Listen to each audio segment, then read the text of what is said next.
पिछले वीडियो में मैंने आपको एक ऐसे ओसीडी के बारे में बताया जिसमें लोगों को स्किज़ोफ्रेनिया होने का डर होता है या लगता है कि उन्हें शायद स्किज़ोफ्रेनिया के सिम्टम्स हैं। कुछ आपको ऑब्सेशंस बताए, कंपल्जन्स बताए जो कि इन पेशेंट्स में देखने में आते हैं, और साथ ही कुछ उनसे जुड़े कुछ दूसरे लक्षण भी बताए कि कैसे पेशेंट्स बहुत ही ज़्यादा अपने अंदर सिम्टम्स को नोटिस करते हैं, डरे रहते हैं, और कैसे उन्हें लगता है कि उन्हें स्किज़ोफ्रेनिया हो रहा है या हो चुका है।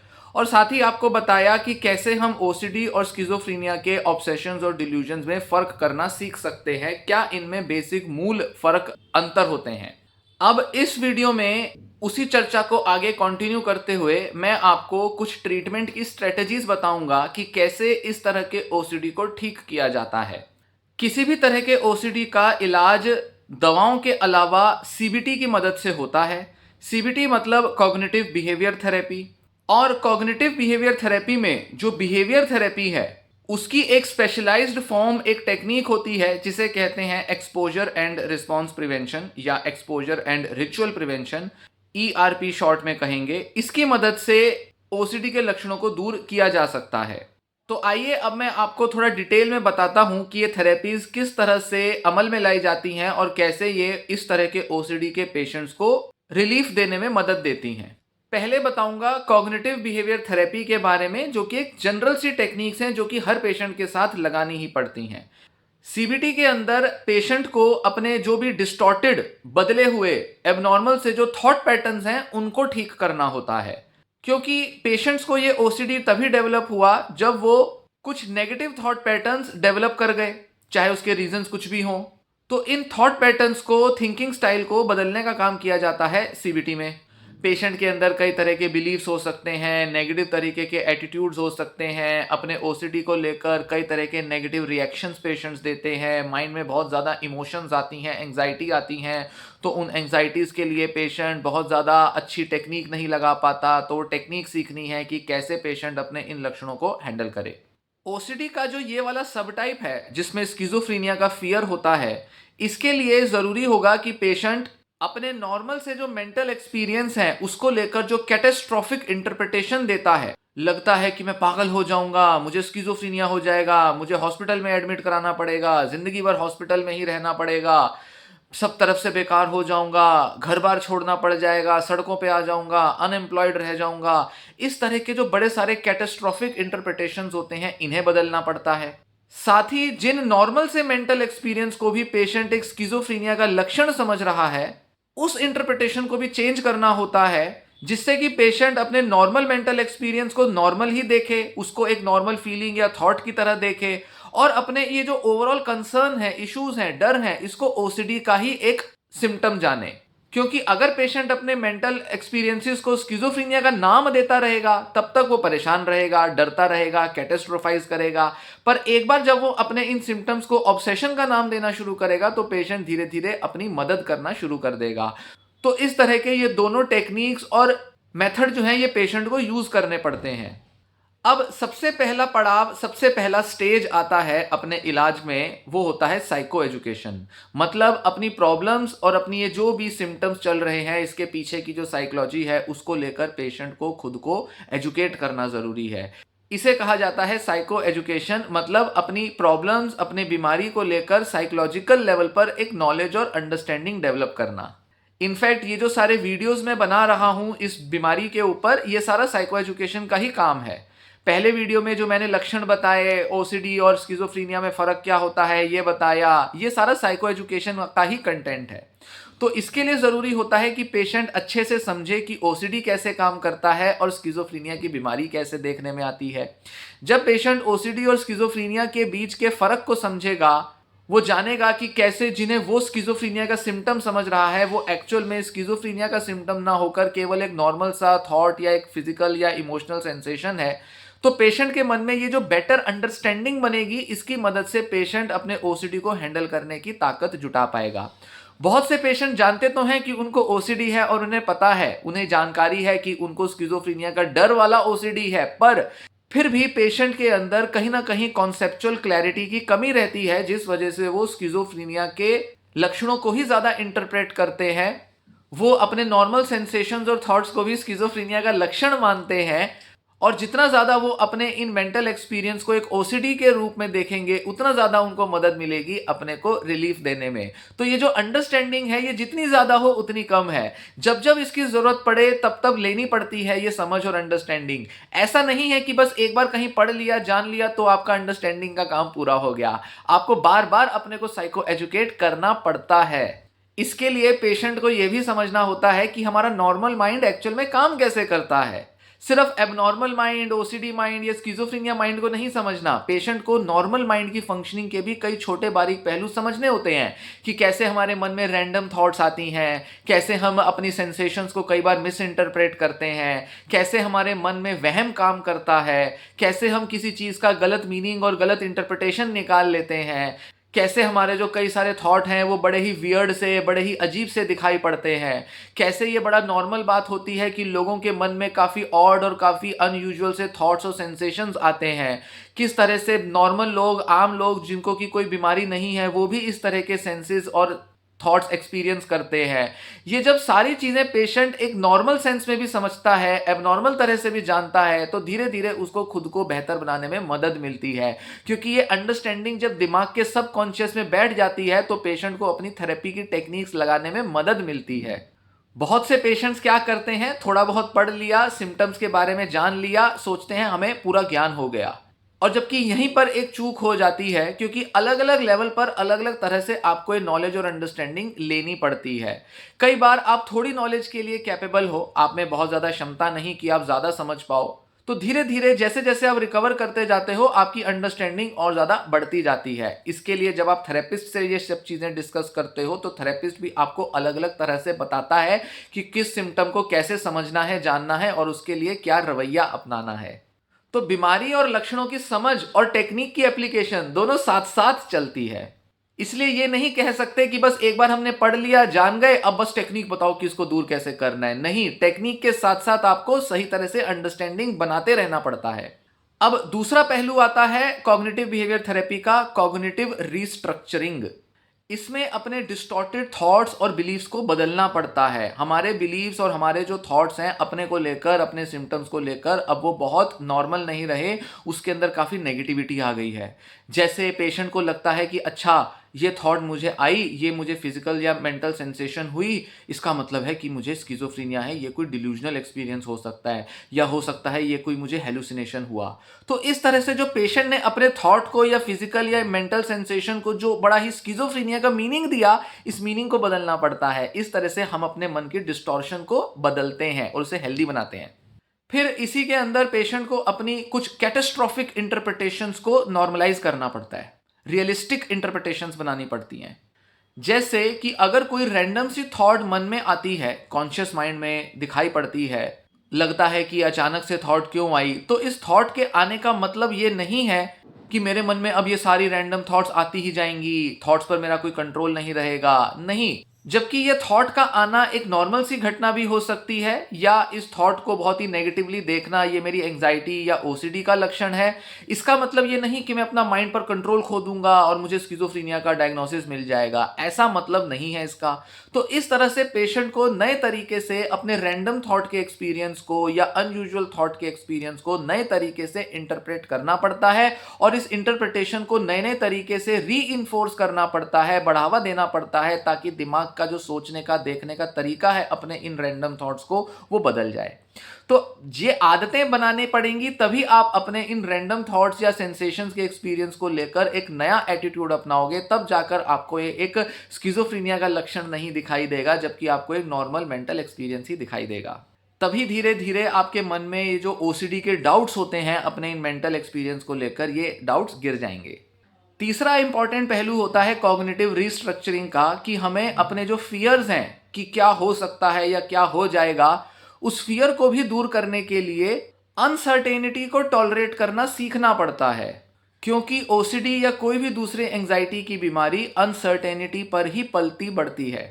उसका जो पालन पोषण होता है ओसीडी का, वो अनसर्टेनिटी पर होता है। मतलब इसका एक उदाहरण समझें, ओसीडी पेशेंट्स के मन में अक्सर ये डाउट आएगा जब वो कई सारे डॉक्टरों से भी कंसल्ट कर लेंगे, इंटरनेट पर भी पढ़ेंगे, यूट्यूब पर भी सुनेंगे, तो क्लैरिटी तो मिल जाएगी कि उनके जो थॉट्स हैं वो स्किज़ोफ्रेनिया के ना होकर ओसीडी के हैं। पर फिर भी पेशेंट्स के मन में ये अक्सर डाउट आ जाता है कि क्या पता डॉक्टर्स ने मुझे गलत डायग्नोसिस दिया हो, क्या पता डॉक्टर सही से पहचान नहीं पा रहे, क्या पता मेरे अंदर कोई स्किज़ोफ्रेनिया के सिम्टम्स पनप रहे हैं, क्योंकि मैंने कहीं सुना है, पढ़ा है कि स्किज़ोफ्रेनिया को कई बार सिम्टम्स डेवलप करने में काफ़ी साल लग जाते हैं, बचपन से ही ये सिम्टम्स जो हैं ये पनप रहे होते हैं।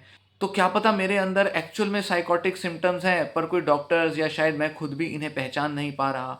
क्या पता आने वाले समय में मुझे स्किज़ोफ्रेनिया हो जाए। मैंने ऐसा पढ़ा है कि बहुत से ओसीडी पेशेंट्स में स्किज़ोफ्रेनिया पाया जाता है, वहीं बहुत से स्किज़ोफ्रेनिया पेशेंट्स में भी ओसीडी सिम्टम्स होते हैं।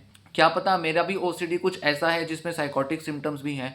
तो पेशेंट्स के अंदर ये जो अनसर्टेनिटी, ये जो डाउट बना रहता है, जिसमें उसे लगता है कि शायद आने वाले समय में मेरी ये बीमारी पनप के बाहर आ जाएगी, इस तरह की अनसर्टेनिटी को टॉलरेट करना सीखना होता है, क्योंकि ये जो अनसर्टेनिटीज हैं ये हमेशा आपके मन में आपको ये चीज सच बताएगी कि हाँ, मुझे साइकोटिक डिसऑर्डर है।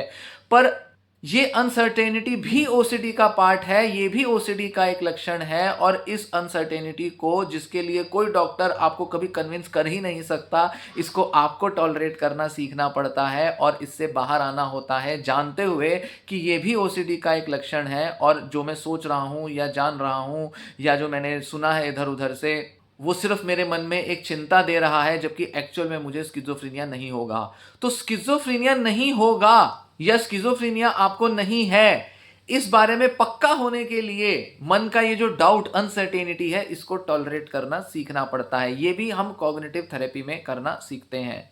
फिर कॉग्निटिव थेरेपी का पार्ट आता है कि हमें अपने बिलीफ्स को टेस्ट करना होता है बिहेवियरल एक्सपेरिमेंट्स की मदद से। तो सीबीटी का नेक्स्ट इंपॉर्टेंट पार्ट क्या होता है बिहेवियर थेरेपी में? बिहेवियरल एक्सपेरिमेंट्स करना, कि जो नया बिलीफ आपको डेवलप करना है उसके लिए सही तरह का कोई बिहेवियरल टेक्निक अपनाना और एक तरह का एक्सपेरिमेंट करना। जैसे अगर किसी पेशेंट को लगता है कि स्किज़ोफ्रेनिया के बारे में पढ़ लेने से मेरे साइकोटिक सिम्टम्स मुझे दिखने लगेंगे या डेवलप हो जाएंगे, तो पेशेंट को ये टास्क दिया जाएगा कि वो स्किज़ोफ्रेनिया के बारे में एक बड़ा न्यूट्रल सा, सिंपल सा आर्टिकल पढ़े, जिसमें कोई ओसीडी का मेंशन ना हो, सिर्फ स्किज़ोफ्रेनिया के लक्षणों के बारे में लिखा गया हो। ऐसा आर्टिकल पढ़ने से जब पेशेंट ऐसा पाएगा कि उसके वो सिम्टम्स तो डेवलप नहीं हुए, तो ऐसे में धीरे धीरे उसका ये जो बिलीफ है कि कुछ पढ़ने से ही साइकोसिस हो जाएगा, ये बिलीफ चेंज होना शुरू हो जाता है। इस तरह के कई सारे अलग अलग डर जो होते हैं, फियर्स, नेगेटिव बिलीफ्स होते हैं, उनको टेस्ट किया जाता है, और इसकी टेस्टिंग एक ही तरीके से होती है कि आपको हमेशा उसका उल्टा करना है जिस चीज़ का आपके मन में डर बैठा है, क्योंकि डर से जब उल्टा जाके नहीं देखोगे तो डर को कभी दूर भगा ही नहीं पाओगे। इसलिए इस तरह के बिहेवियरल एक्सपेरिमेंट करने के लिए ताकत जुटानी पड़ती है, सही अंडरस्टैंडिंग चाहिए, और जब आप टेक्निक को, बीमारी को सही से समझोगे, साइको एजुकेशन ठीक से ली होगी, तो ही आप इस तरह के बिहेवियरल एक्सपेरिमेंट करने के लिए खुद को तैयार कर पाओगे। अब ये तो मैंने बात की सीबीटी इन जनरल, या जिसे हम कहें मेनली हमने कॉग्निटिव थेरेपी की बात की। अब जो सबसे इंपॉर्टेंट पार्ट होता है इस तरह के ओसीडी या किसी भी तरह के ओसीडी के इलाज का, वो होता है एक्सपोजर एंड रिस्पॉन्स प्रिवेंशन करना। इससे मैक्सिमम आपके जो कंपल्जन्स और ऑब्सेशंस हैं वो दूर होते हैं। ईआरपी ओसीडी के लिए एक गोल्ड स्टैंडर्ड वाला ट्रीटमेंट है भाई। अगर ओसीडी डायग्नोज हुआ मतलब ईआरपी कराना ही पड़ेगा। इसके अंदर बहुत सिंपल सी चीज की जाती है कि आपको अपने ऑब्सेशंस, अपने फियर्स का सामना करना पड़ता है बिना कोई कंपल्जन किए। क्योंकि आपको अगर कोई ऑब्सेशन आएगा कि कहीं मुझे स्किज़ोफ्रेनिया तो नहीं, कहीं ये सिम्टम या जो मेरे को जो थॉट आ रहा है या स्किज़ोफ्रेनिया का लक्षण तो नहीं, तो आप इमीडिएटली इंटरनेट पर सर्च करना शुरू करोगे, मतलब आप कंपल्जन परफॉर्म करोगे। तो ये कंपल्जन्स आपको छोड़नी है, मतलब आपको इंटरनेट पर चेक करना बंद करना है, और इसके लिए आपको जो एंग्जाइटी होगी वो टॉलरेट करनी है। इस तरह से धीरे धीरे आपका ब्रेन कंडीशन होना शुरू हो जाएगा और आपका ओसीडी चला जाएगा। ये बस एक उदाहरण था। अब आगे मैं आपको बताता हूँ कि इसकी कौन कौन सी टेक्निक यूज की जाती हैं ईआरपी करने के लिए। 3 तरीके से एक्सपोजर एक्सरसाइजेस की जा सकती हैं। पहला होता है इमेजिनल एक्सपोजर। जिस चीज का आपको डर है कि हो जाएगा, उसके बारे में डिटेल में आपको लिखना है, या जो भी आपने एक स्क्रिप्ट लिखी है उसको किसी ऑडियो में रिकॉर्ड करना है, और फिर बार बार उसको पढ़ना है या उसको सुनना है, ताकि आपकी एंग्जाइटी कम हो। जैसे आपको लगता है कि कहीं मुझे स्किज़ोफ्रेनिया ना हो जाए, कोई डायग्नोसिस ना मिल जाए, तो आप क्या लिखोगे कि मुझे स्किज़ोफ्रेनिया हो चुका है, मेरा रियलिटी के साथ जो कांटेक्ट है वो टूट चुका है, मेरे को अब बहुत ज़्यादा स्किज़ोफ्रेनिया के लक्षण आ रहे हैं, मेरे को कई तरह के डिल्यूजन हेलुसिनेशन हो रहे हैं, मेरे अंदर ये जितने भी सेंसेशंस हैं ये किसी तरह के हेलुसिनेटरी एक्सपीरियंस हैं, मुझे बहुत सारी आवाज़ें आती हैं जिनको मैं पता नहीं कर पाता कि ये रियलिटी है या नहीं, मुझे वो आवाज़ें सच में डराती हैं। मतलब आपको रियलिटी में ऐसा लिखना है कि जैसे आपको ये स्किज़ोफ्रेनिया का डायग्नोसिस मिल चुका है या आपको उसके लक्षण हैं। इस तरीके का जो फियर्ड आउटकम है, जो आपको लगता है कि आपको हो जाएगा या है, वो एक्चुअल में आपको लिख के या उसको रिकॉर्ड करके आपको बार-बार पढ़ना या सुनना है। इस तरह से आप एक्सपोज़र करते हो। फिर आते हैं इन वाइवो एक्सपोज़र। मतलब आपको रियल लाइफ में अपने किसी स्टिमुलस से एक्सपोजर करना होगा, मतलब जो आपके ट्रिगर का काम करता है। जैसे आपको स्किज़ोफ्रेनिया पर एक मूवी देखनी होगी, कोई वीडियो, कोई डॉक्यूमेंट्री या कोई भी इंफॉर्मेशनल एजुकेशनल कंटेंट आपको पढ़ना या देखना होगा। आपको कोई ऐसी थॉट सोचनी होगी, उसके बारे में डिटेल में जाना होगा जो कि आपको लगता है कि बड़ी वियर्ड है, और ऐसी थॉट होने का तो मतलब है कि साइकोसिस है।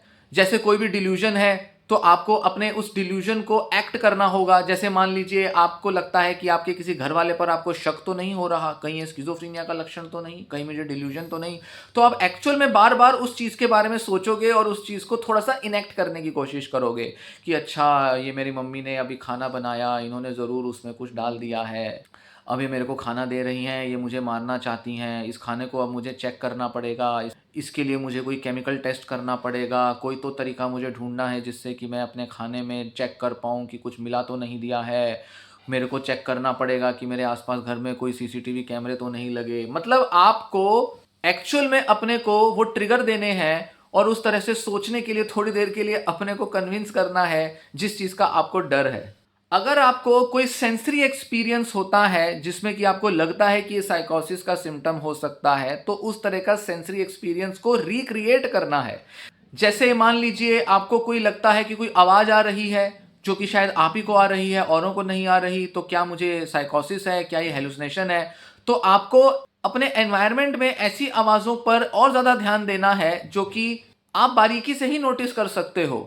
या आपको अगर लगता है कि कोई पर्टिकुलर साउंड आपको सुनाई दे रही है, तो आपको उसकी एक ऑडियो या वीडियो देखनी या सुननी है। जैसे मान लीजिए आपको लगता है कि मुझे बैकग्राउंड में कुछ फुसफुसाते हुए लोगों की आवाज़ें तो नहीं सुनाई दे रही, आपको लगता है कि आपको शायद एक हेलुसिनेशन हो रहा है, तो आप क्या करेंगे, एक क्राउडेड प्लेस की ऑडियो लगाएंगे और बड़ी ही लो वॉल्यूम पर उसको कान में ईयरफोन लगा के सुनना शुरू करें और बार बार उसको सुने, देखें कि आपको वो क्या आवाज़ें आ रही हैं, कैसी आ रही हैं, कौन क्या बोल रहा है, थोड़ी बहुत फुसफुसाती हुई आवाज़ें आ रही हैं। या आप कोई एक टीवी देख रहे हो और टीवी देखते टाइम बहुत लो वॉल्यूम पर अपने मोबाइल में ऐसी ही कोई क्राउडेड प्लेस की क्राउडेड सी आवाज़ें या कुछ लोगों की चटर-पटर करती हुई आवाज़ों को चला दो ताकि आप टीवी देखते हुए उन आवाज़ों को भी सुनते रहो। डेलिबरेटली सुनना है आपको, ताकि आपको ये जो वहम है कि मुझे हैलुसिनेशन तो नहीं हो रही, उसके साथ आपका डायरेक्ट सामना हो जाएगा।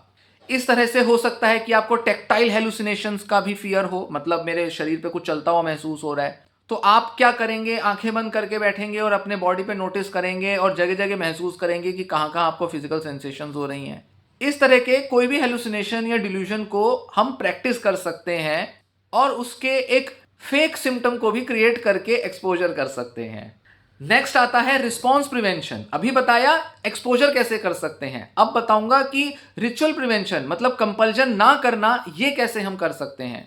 सबसे मेन इसमें यही होता है कि आपको जो भी चेकिंग वाले बिहेवियर हैं उनको करना बंद करना पड़ता है। जैसे अपने थॉट्स को बार बार चेक करना, बार बार उनको सोच कर देखना कि अच्छा क्या ये हेलुसिनेशन था या डिल्यूजन था, ये बंद करना होता है।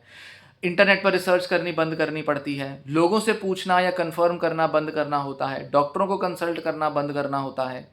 कितनी भी आपको अर्ज आए कि इस बार जो आपके साथ कुछ अलग सा एक्सपीरियंस हुआ है, इसके बारे में तो मुझे डॉक्टर से कंसल्ट करना पड़ेगा, ये सारे जो आपके अर्जेस हैं, इच्छाएं हैं, उनको आपको कम करना पड़ेगा। और कम करने के लिए यही करना है कि आपको डॉक्टर से पूछना बंद करना पड़ेगा, चाहे कितनी भी अनयूजुअल और कितनी भी अजीब सी आपको कोई सेंसेशन या थॉट क्यों ही ना आ जाए। फिर इसके लिए आप एक ग्रेजुअल अप्रोच का भी इस्तेमाल कर सकते हो। ग्रेजुअल मतलब कि आप ऐसे बड़े सारे चीज़ें जिनसे आप डरते हो, जिनका आपको लगता है कि ये मेरे साथ हो सकता है या वो हो सकता है, वो सारे जो भी आपके मन में जो डर हैं उनकी एक लिस्ट बना लो और उन लिस्ट को बना के उनकी एक रेटिंग कर लो कि सबसे ज़्यादा फियर किससे लगता है और सबसे कम फियर किसका आता है। जैसे मान लीजिए आप कहें कि अच्छा स्किज़ोफ्रेनिया वर्ड सुनने से मुझे बहुत ज़्यादा एंग्जाइटी नहीं आती, पर स्किज़ोफ्रेनिया के बारे में कोई वीडियो देखने से मुझे बहुत एंग्जाइटी आती है। तो आप क्या करोगे कि स्किज़ोफ्रेनिया शब्द को सुनने या पढ़ने से क्योंकि एंग्जाइटी ज़्यादा नहीं होती, तो पहले इसका एक्सपोज़र करोगे। बार-बार बोलोगे schizophrenia, schizophrenia, schizophrenia, साइकोसिस, साइकोसिस, delusion, hallucination, या उसको लिख के पढ़ लोगे। और धीरे-धीरे जब ये सारे जो ईज़ी एक्सपोज़र्स आप कर लेते हो, फिर आप थोड़े मुश्किल की तरफ प्रोग्रेस करोगे। आप छोटी-सी कोई शॉर्ट वीडियो देख सकते हो पहले स्किज़ोफ्रेनिया पर, फिर धीरे-धीरे आप एक लंबी वीडियो 5 या 10 मिनट की वीडियो देख सकते हो, फिर धीरे-धीरे आप पूरी डॉक्यूमेंट्री देख सकते हो। किसी पेशेंट के अपने रियल एक्सपीरियंस के बारे में अगर कोई वीडियो डॉक्यूमेंट्री है, वो फिर बाद में देख सकते हो। तो धीरे-धीरे आपको प्रोग्रेस करना है। इस तरह से आप एक ग्रेजुअल एक्सपोज़र लेकर आप धीरे-धीरे अपने कंपल्जन्स को प्रिवेंट करने की हैबिट डेवलप कर सकते हो। ये ग्रेजुअल एक्सपोज़र का भी काम करेगा और रिस्पॉन्स प्रिवेंशन का भी काम करेगा। अब तीसरा मेथड है इस तरह के ओसीडी को दूर करने का, वो होता है माइंडफुलनेस बेस्ड अप्रोचेस, जिसमें आती है एक्सेप्टेंस एंड कमिटमेंट थेरेपी। इसमें आपको अपने मन में उठने वाली जो इंट्रूसिव थॉट्स हैं, उनको नॉन जजमेंटल, नॉन एनालिटिकल तरीके से सिर्फ ऑब्जर्व करना होता है, बिना ये सोचे विचारे कि क्या हो रहा है या क्यों, या ये कहीं सच ना हो जाए या ऐसा ना हो जाए। इस तरह के बिना आपको थॉट्स की तरह देखना होता है, ऑब्जर्व करना होता है। जैसे आपके मन में अगर कोई विचार आया कि क्या ये आवाज़ें जो आ रही हैं, क्या ये हेलुसिनेटरी हैं, तो आपको बस उस विचार को एक विचार की तरह देखना है। इस तरह से आपको धीरे-धीरे आदत बनानी है कि आप बहुत ज़्यादा इन विचारों को कोई मीनिंग देने की बजाय सिर्फ इनको एक विचार की तरह देखना शुरू करें। तो आपके मन में विचार आया, क्या ये कोई आवाज़ें सुनाई दे रही हैं मुझे, क्या ये हेलुसिनेशन है? तो आप कहोगे कि मुझे एक विचार आया कि शायद मुझे जो आवाज़ आ रही है वो हेलुसिनेशन है। इस तरीके से आप प्रैक्टिस करोगे तो धीरे-धीरे आपका फ़ियर कम हो जाएगा और आप ये थॉट्स को टॉलरेट करना सीखोगे और एक नया मीनिंग इन थॉट्स को देना शुरू करोगे। क्योंकि आफ्टर ऑल ये सारी चीज़ें बस एक विचार के तौर पर, ऑब्सेशन के तौर पर आती हैं आपके मन में। एक्चुअल का कुछ आपको स्किज़ोफ्रेनिया सिम्पटम हो नहीं रहा। फिर इसी के साथ आप थोड़ा body scan meditation, breathing exercises या कुछ दूसरी मेडिटेशन की प्रैक्टिसेस भी फॉलो कर सकते हो। एक्सेप्टेंस कमिटमेंट थेरेपी के अंदर आपको अपने ओसीडी को एक्सेप्ट करना होता है और इसके उठने वाले जो भी ऑब्सेशंस, डाउट्स या थॉट्स हैं, उनको केवल ओसीडी के सिम्टम के तौर पर ही स्वीकार करना पड़ता है। आपको उस समय इनसे लड़ना नहीं है, बहुत ज़्यादा संघर्ष नहीं करना ये प्रूव करने में कि ये स्किज़ोफ्रेनिया है या ओसीडी है। बस आपको इस चीज़ को पूरी तरह से एक्सेप्ट करना है कि जो भी हो रहा है, जो भी जैसा भी मैं एक्सपीरियंस कर रहा हूँ या कर रही हूँ, ये सब सिर्फ ओसीडी का ही लक्षण है। ऐसा करने से आपका जो स्ट्रेस है इन थॉट्स को लेकर वो कम होगा और फिर आप अपने किसी काम में फोकस कर पाओगे। आपको मन के अंदर ये एहसास गहराई से बिठा देना है कि अच्छा ये है तो सिर्फ ओसीडी सिम्पटम, इसलिए मुझे इन पर ज़्यादा ध्यान नहीं देना और जो चीज़ें मेरे लिए ज़्यादा ज़रूरी हैं इस समय, उन्हीं पर ध्यान देना है। इस तरह से आप एक्सेप्ट भी करते हो अपने इन ओसीडी सिम्पटम्स को और साथ ही आप अपनी जो कमिट करने वाली एक्टिविटीज़ हैं उस पर भी ध्यान लेकर जाते हो। और ओसीडी के डर, ओसीडी के जो फ़ियर्स हैं, उनके साथ रहना सीखना पड़ता है एसीटी को फ़ॉलो करते वक़्त। मतलब पता है आपको कि हाँ, इस तरह का ओसीडी है, परेशान करता है, तो आप कहेंगे कि अच्छा, मुझे जो ज़्यादा वैल्यूएबल चीज़ें हैं लाइफ़ में, उन पर ज़्यादा फ़ोकस करना है। भले ही मेरा ओसीडी है, भले ही वो पूरी तरह से नहीं जा रहा, भले ही उसके साथ मुझे थोड़ा स्ट्रगल करना पड़ रहा है, बट फिर भी मैं इसे एक्सेप्ट करता हूँ, धीरे-धीरे शायद चला जाएगा और मैं अपने जो वैल्यूएबल काम हैं, जो ज़्यादा ज़रूरी हैं मेरे लिए, उन पर ध्यान देता हूँ और बहुत ज़्यादा इन थॉट्स के साथ संघर्ष नहीं करता। ओसीडी है मुझे या स्किज़ोफ्रेनिया है, क्यों इस चक्कर में पड़ना, मुझे बस ओसीडी की ही तरह इसको देखना है और जैसा है जो है चलता रहेगा, धीरे-धीरे दिमाग ट्रेन हो जाएगा और मैं ठीक हो जाऊँगा। पर इस पर बहुत ज़्यादा चिंता करने की बजाय बेहतर होगा कि मैं अपने काम पर ध्यान दे दूँ। अब ये तो मैंने सारे थेरेप्यूटिक टेक्निक्स बताए, पर इसके अलावा आप दवाइयाँ भी ले सकते हो। प्योर ओसीडी का ये एक लक्षण है, इस तरह का फ़ियर होना। तो उसके लिए जो एसएसआरआई दवाइयाँ हैं, फ्लुओक्सेटिन, फ्लुवोक्सामीन, सर्ट्रेलिन, पैरोक्सिटिन, इनमें से कोई दवाइयाँ डॉक्टर आपको प्रिस्क्राइब कर सकते हैं। किसी-किसी मामले में डॉक्टर्स एंटीसाइकोटिक दवाइयाँ भी दे सकते हैं। अब उन एंटीसाइकोटिक दवाइयाँ मिलने का मतलब ये नहीं है कि आपको स्किज़ोफ्रेनिया है इसीलिए डॉक्टर ने आपको एंटीसाइकोटिक दवा दी है। वो एंटीसाइकोटिक दवा ओसीडी में भी दी जाती है। ऑगमेंटेशन थेरेपी के तौर पर, एडजंक्ट थेरेपी के तौर पर एसएसआरआई के असर को बढ़ाने के लिए एंटीसाइकोटिक दवा दी जाती है। तो ये भी आपके एक्सपोज़र का काम करेगा। अच्छा है कि आपको एंटीसाइकोटिक दवा मिले। इनफैक्ट समझदार डॉक्टर होगा, आपकी सही से थेरेपी को अगर वो प्लान करेगा तो वो आपको एंटीसाइकोटिक दवा ज़रूर देगा। हाँ, पेशेंट की कंडीशन पर डेफिनेटली डिपेंड करता है, पर एंटीसाइकोटिक दवा मिलने से आप और अच्छे से अपने फ़ियर का एक्सपोज़र कर सकते हो। हालांकि यहाँ एक पेचीदा मामला ये आ जाता है कि पेशेंट को एक तरफ तो स्किज़ोफ्रेनिया होने का डर है और दूसरी तरफ उसकी ज़्यादा एंग्जाइटी और माइंड में उठने वाली रिजिडिटी को दूर करने के लिए एंटीसाइकोटिक दवा देनी भी ज़रूरी हो सकती है, क्योंकि एंटीसाइकोटिक दवाइयाँ तब दी जाती हैं जब पेशेंट के माइंड में रिजिडिटी बहुत ज़्यादा हो या बहुत ज़्यादा एंग्जाइटी हो जो एसएसआरआई से कंट्रोल ना हो रही हो। तो एक तरफ तो ओसीडी के लिए वो ज़रूरी है, पर दूसरी तरफ ओसीडी ही स्किज़ोफ्रेनिया होने के डर का है। तो ऐसे में थोड़ा सा मुश्किल हो सकता है कई बार डॉक्टरों के लिए एंटीसाइकोटिक दवा चलाना, और कुछ हद तक पेशेंट को ठीक होने के लिए पहले वेट करना पड़ता है, उसके बाद ही एंटीसाइकोटिक दी जा सकती है। या ऐसे मामलों में पेशेंट को यही रिकमेंड करा जाएगा कि भाई तुम थेरेपी ही लो, क्योंकि वही तो सबसे बेस्ट इलाज है इस तरह के ओसीडी का। फिर इसके अलावा कुछ आप सपोर्ट ग्रुप्स ज्वाइन कर सकते हो, ऑनलाइन सपोर्ट ग्रुप्स की मदद ले सकते हो, या आप कोई और सेल्फ हेल्प बुक्स पढ़ सकते हो, सेल्फ हेल्प स्ट्रेटजीज यूज़ कर सकते हो, अलग अलग तरह की कोपिंग स्किल्स का इस्तेमाल कर सकते हो, हेल्दी लाइफस्टाइल अपनाओ, मेडिटेशन योगा करो, जर्नलिंग करना शुरू करो, अपने थॉट्स के बारे में, फियर्स के बारे में लिखना शुरू करो, सेल्फ हेल्प बुक्स पढ़ो ओसीडी के बारे में। और अगर कुछ नहीं हो पाता, जो कि ऑब्वियस सी बात है, बहुत से लोगों को इन वीडियो से मदद नहीं मिलेगी, तो आपको थेरेपिस्ट को ही कांटेक्ट करना पड़ेगा, थेरेपिस्ट से ही थेरेपी लेनी होगी। कोशिश की जाती है कि इन वीडियो से ज़्यादा जानकारी पेशेंट्स को दे दी जाए ताकि पेशेंट्स खुद की मदद कर लें। इसलिए नहीं कि ये कोई थेरेपी सेशंस हो रहे हैं, इसलिए क्योंकि बहुत से लोग या तो थेरेपी लेना नहीं चाहते या वो ले नहीं सकते। थोड़ा बहुत तो फिजिकल लिमिटेशन होती है, थेरेपिस्ट बहुत दूर हैं, अवेलेबल नहीं है आसपास, रेगुलर नहीं जा सकते उनके तरफ, या कॉस्टली बहुत होती है थेरेपी। तो इस वजह से इन वीडियोस की मदद ली जा सकती है।